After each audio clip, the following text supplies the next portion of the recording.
For 12 long years, the murder of a young hospital worker went unsolved. Police had their suspicions, but little proof.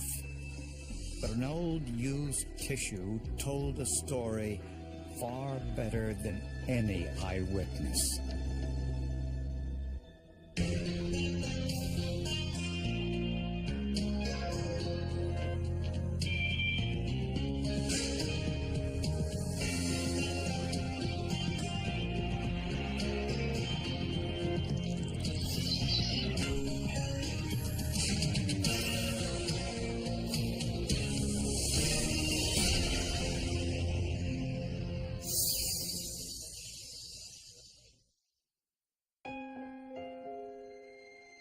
From the moment she was born, Laura Wynne was fighting the odds.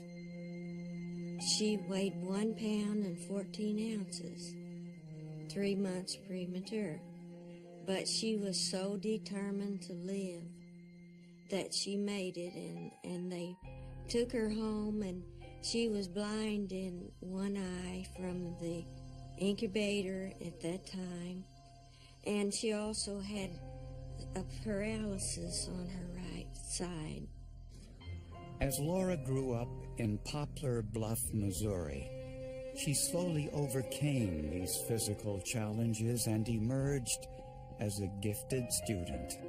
She worked that paralysis nearly completely out, and she never let that disability, blindness, ever hold her back from her desires of what she wanted to be and what she wanted to do. Laura's dream was to work in healthcare, to help others as she had been helped. And she achieved that by becoming a hospital pharmacy technician. Oh, she was a sweetheart. The people that she associated with there were pretty much her friends, and as well as her co-workers. Nice girl. Nice girl. Laura's friends looked out for her professionally and personally. And when she didn't show up for work one morning, they called her mother. So her mother said, well, I'll go down and check and see, So the landlady opened the door and let her in. And when she went in, she found Laura. Laura had been murdered on her bed, strangled with her stocking. Laura's eyeglasses were on the living room couch. Without them, she was literally blind. It appeared she'd been attacked in her living room and murdered in her bedroom. This was a crime of power and control, and she was hit in the head on her blind side. At first, the motive appeared to be robbery. We discovered that there were several items missing from the apartment. Her purse, some of her underwear, some shoes, some clothing. But there was no sign of forced entry. Did that mean Laura knew her killer and let him in the apartment? In retracing Laura's steps on the night of her murder, investigators discovered that she left her job at the hospital around 6:30, then went to her usual hangout, a local bar, where she had a few drinks and talked with friends. Laura's neighbor recalled seeing her get out of her car and walk into her apartment around 11:15. And Laura's neighbor remembered something else. He said that a man walked up to Laura as she unlocked her apartment door and walked in with her. Well, he told me that the reason why he didn't call the police because he thought that maybe she was just sneaking a boyfriend in her apartment. But according to Laura's friends, she had no current boyfriend. The neighbor described the man as white, medium height, around 160 pounds. But he didn't see the man's face. Unfortunately, the description matched about half the population of Poplar Bluff, Missouri.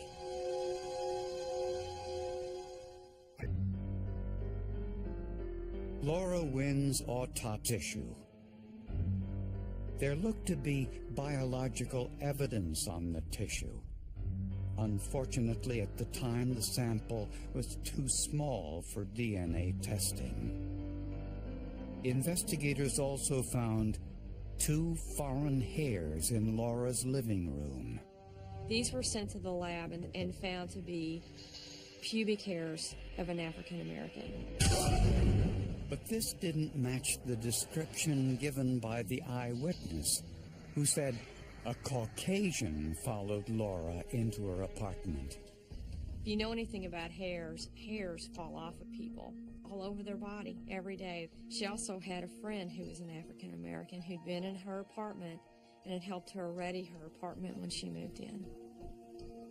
Police interviewed Laura's African American friend, and he had an airtight alibi. He was with friends on the night of the murder.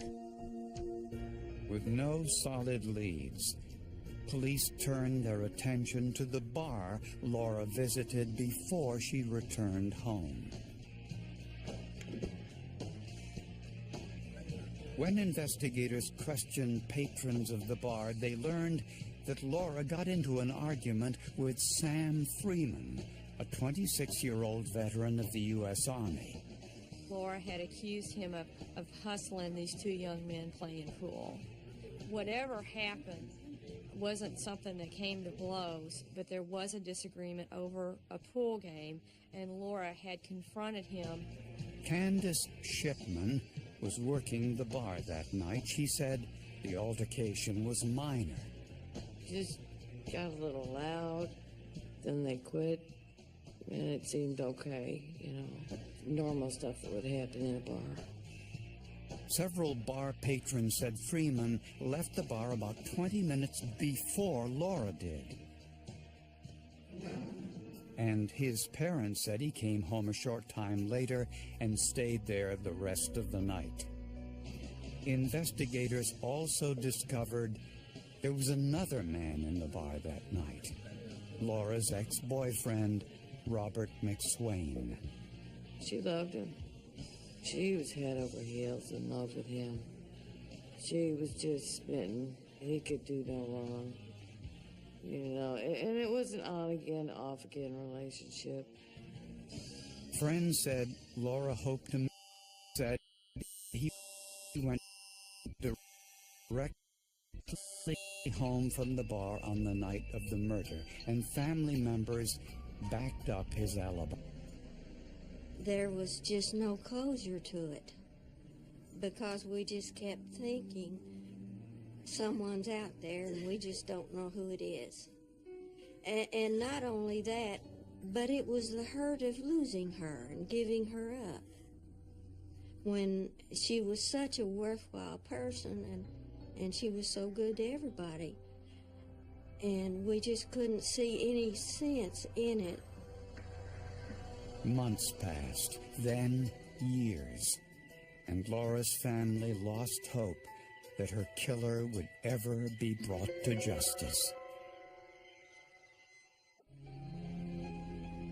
When Clifford Morris turned in his badge after a 35-year career, one case haunted him: the brutal murder of Laura Wynn that had gone unsolved for 12 years.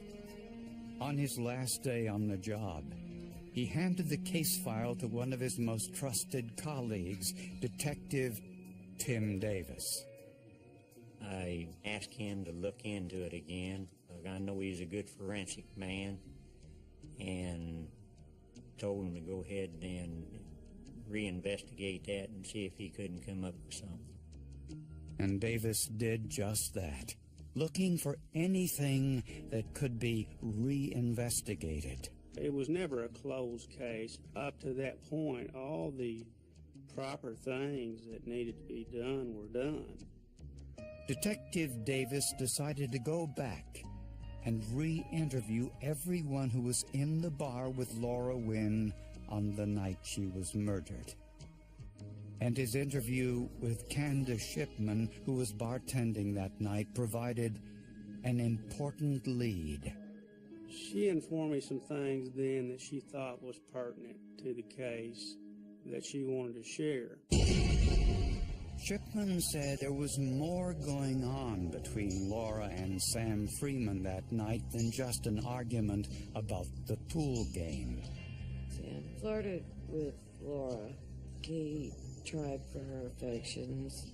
She just didn't seem interested at all in Sam. So I think there was a little jealousy. She just put him in his place. And Shipman recalled something else that night that she never forgot. She remembered that Sam Freeman was drinking an Italian liqueur, Galliano. He collected bottles, odd-shaped bottles. When she poured the last shot of Galliano, he asked her for the bottle because it's a very unusually odd-shaped bottle. And she gave it to him. Thought nothing of it and handed him the empty bottle of Galliano. Witnesses recalled seeing Freeman leave the bar that night with the Galliano bottle. This was significant because of the wounds on Laura's head. Just a pattern that was consistent with the size and shape of that bottle. And that wasn't all. 8 years after Laura's murder, there was another incident at the same bar involving Sam Freeman and a Galliano bottle. Candace Shipman was again the bartender, and Sam Freeman came in, ordered some Galliano, and chose a song from the jukebox. He was sitting at the bar and staring me right in the eyes, singing, "Only You Know and I Know." Hair stood up on my, all over my body.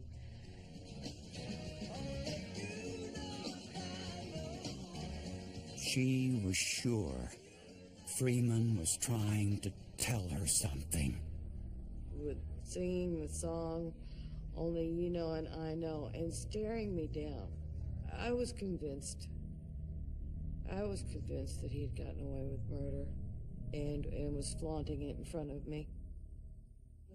Now, 12 years later, Freeman was married with 2 children and worked as a supply sergeant for the National Guard. He was even attempting to run for city council. I thought that all was a bit brazen with the way I felt and the things I knew. With a warrant, investigators found a Galliano bottle in Freeman's home. Freeman said this bottle was a recent addition to his collection, not the one given to him by the bartender on the night Laura was murdered. But police confiscated it anyway. Apparently, Freeman filled the bottle with colored water for display purposes. But he didn't fill it to the very top. A lab technician swabbed the entire bottle, and on the inside, near the top, was a microscopic stain. A phenolphthalein test indicated this was human blood. But after 12 years, it had degraded. There was not enough to do a DNA profile on. But why was human blood inside the bottle? Investigators were determined to find out.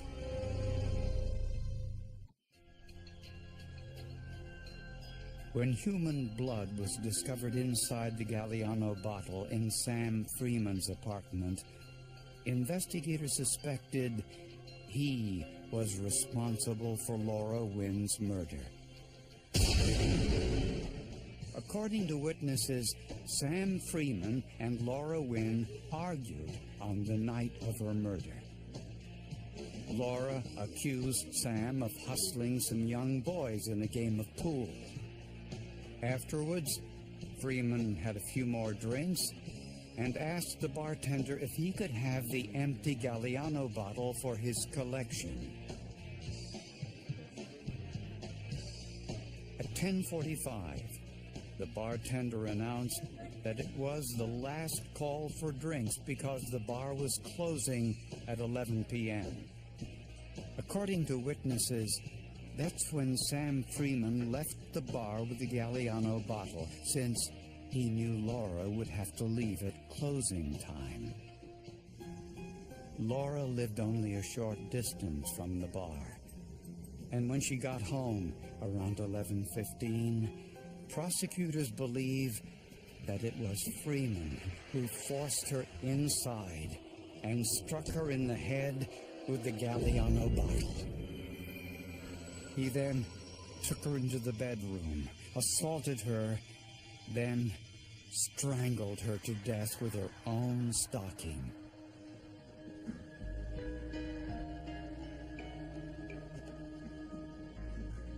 The evidence suggests he used a tissue to blow his nose, but left it near Laura's body. He then stole some items and fled. That was the prosecution theory anyway. The problem was they had little in the way of forensic evidence. I'm a worrier. Everybody that knows me will tell you I worry about every single case. I never am a prosecutor who walks in and says this is a sure thing, slam dunk. So investigators wanted to know whether any of the evidence contained DNA that was too small to be tested when the crime occurred 12 years earlier. There has to be some type of skin cells embedded in these nylons, unless the suspect wore gloves. The knot was chosen as part of the DNA analysis because I thought that there could be a chance that he could have touched the knot while he was tying the knot. DNA specialist Jason Wyckoff swabbed the stocking, looking for any of those skin cells. The swabs were treated with a solvent to free possible DNA, and then replicated so the sample was large enough for DNA testing. Just as they suspected, they found a DNA sample. I noticed that the profile was characteristic of a mixture of at least two individuals, and the mixture had male and female gender characteristics. The female DNA was that of Laura Wynn. The source of the male's DNA was not yet known.